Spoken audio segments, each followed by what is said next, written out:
Question number 1 के first 5 parts को आज सॉल्व करेंगे। क्वेश्चन में पूछा है इनमें से कौन कौन से परफेक्ट क्यूब्स नहीं हैं।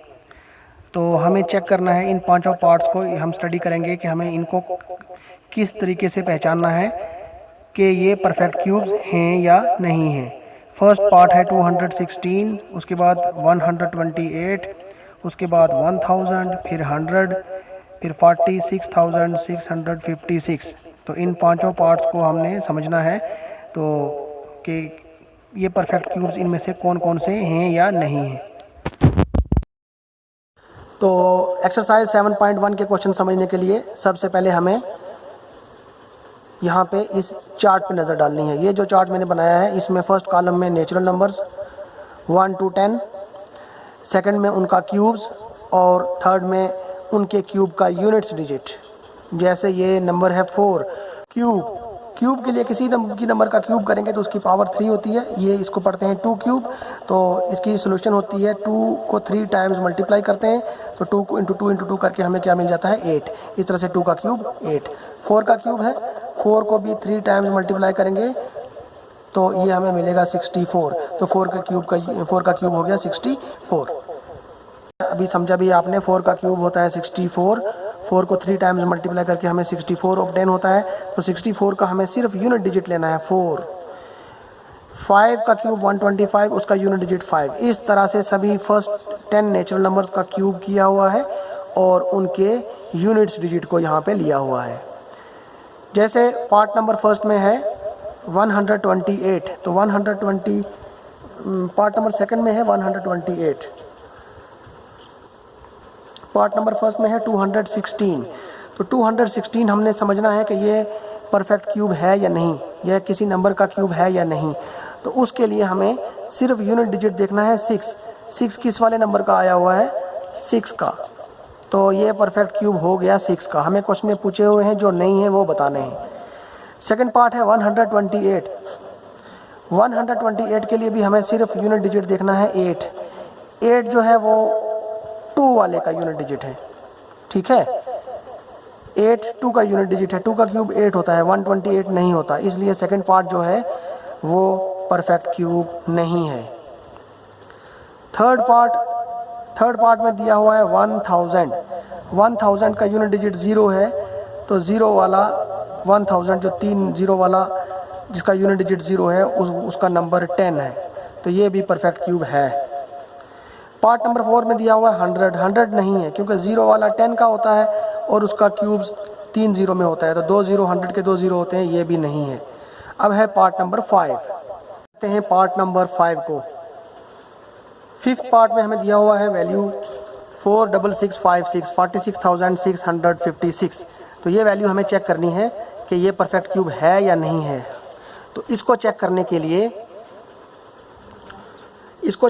लिए फिफ्थ पार्ट को सबसे पहले हमने यूनिट डिजिट को चेक करना है। यूनिट डिजिट क्या है इसका यूनिट डिजिट 6 है। तो हाँ, चार्ट पे नज़र डालिए। 6 यूनिट डिजिट 6 नंबर का है, ठीक है। तो इसका आंसर 3 डिजिट में है 216। ध्यान से समझना, हमने सिर्फ यूनिट डिजिट को पकड़ना है और उल्टा देखना है वो कौन सा नंबर है। वो नंबर 6 है और उसका आंसर 3 डिजिट में है।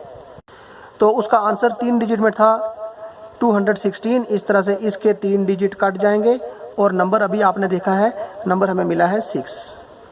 अभी बच गया 46। क्या है 46। तो हमने देखना है कि 46 के अंदर किस नंबर का क्यूब एडजस्ट होता है। हम किसी नंबर का क्यूब करेंगे और वो 46 से बाहर नहीं जाना चाहिए, 46 से बड़ा नहीं होना चाहिए। 2 का क्यूब 8 46 के अंदर है लेकिन ज़्यादा छोटा है। 3 को चेक करेंगे, 3 का क्यूब 27। 3 का क्यूब हो गया 3 × 3 3 टाइम्स, वो हमें आंसर मिलता है 27। 27 भी इसके अंदर एडजस्ट होता है। हम 4 को चेक करते हैं। 4 का क्यूब 64 46 के अंदर नहीं आता, 64 बड़ा है। 3 का क्यूब आएगा 27, इट मीन्स वो नंबर कौन सा है 36। इस तरह से क्यूब रूट को चेक कर लिया, ये वाला नंबर जो है वो परफेक्ट क्यूब है 36 का। कैसे पता चलेगा 36 का? हम क्यूब कर लेंगे, 36 को 3 टाइम्स मल्टीप्लाई करेंगे। 36 मल्टीप्लाई बाय 36 मल्टीप्लाई बाय 36, तो हमें ये वाली वैल्यू मिल जाएगी 46656। इस तरह से एस्टिमेट करके हमें चेक करना है कौन सा नंबर किसका परफेक्ट क्यूब है या नहीं है। तो इन पांचों पार्ट्स में हमने देखा कि पार्ट नंबर सेकंड और पार्ट नंबर 4 ये परफेक्ट क्यूब नहीं है, इनके बारे में लिखना है कि ये परफेक्ट क्यूब नहीं है। Part number second 128 and part number 4 100 are not perfect cubes, are not perfect cubes. ये परफेक्ट क्यूब्स नहीं है, ये किसी दूसरे नंबर का हम क्यूब करेंगे तो ये उनका क्यूब नहीं है। एक और एग्जांपल समझा देता हूँ। एस्टिमेशन मेथड, हम किस तरह से एस्टिमेट कर सकते हैं कि ये नंबर परफेक्ट क्यूब है या नहीं है। छोटे नंबर को तो चलो काउंट करके पता लग जाता है, ये बड़ा नंबर है जैसे, ठीक है, 91125 91,125, ये किसी नंबर का क्यूब है या नहीं है। तो ये हो सकता है या नहीं भी हो सकता, इसको हमने एस्टिमेट करना है, चेक करना है। तो सबसे पहले इसका यूनिट डिजिट पकड़ना है। यूनिट डिजिट क्या है? 5, यूनिट डिजिट 5। ये वही पहले वाला चार्ट है आपके सामने, यहाँ से यूनिट डिजिट 5 है, हमने उल्टा देखना है, 5 का ही यूनिट डिजिट है। तो यूनिट डिजिट अगर 5 है तो ये 3 डिजिट कट जाएंगे, इनकी जगह आ जाएगा 5, क्योंकि यूनिट डिजिट की हमने पहचान कर ली। आगे है 91 के अंदर हमने देखना है किस नंबर का क्यूब यहाँ एडजस्ट होता है, ठीक है। तो 91 के अंदर अगर हम 3 का क्यूब करें 27, वो भी एडजस्ट होता है। 4 का क्यूब 64, वो भी एडजस्ट होता है। 5 का क्यूब नहीं होता, 5 का क्यूब 125, इससे बड़ा है, तो इसके अंदर 4 का क्यूब एडजस्ट होता है 45। तो रिक्वायर्ड नंबर हमें क्या मिल गया? 45। इस तरह से हम एस्टिमेट कर सकते हैं ये क्यूब परफेक्ट क्यूब हैं या नहीं है। तो ये नंबर 45, अभी भी हमने इसको चेक करना है। ये एस्टिमेशन में हमें मिला 45, तो क्या ये 45 का क्यूब है या नहीं।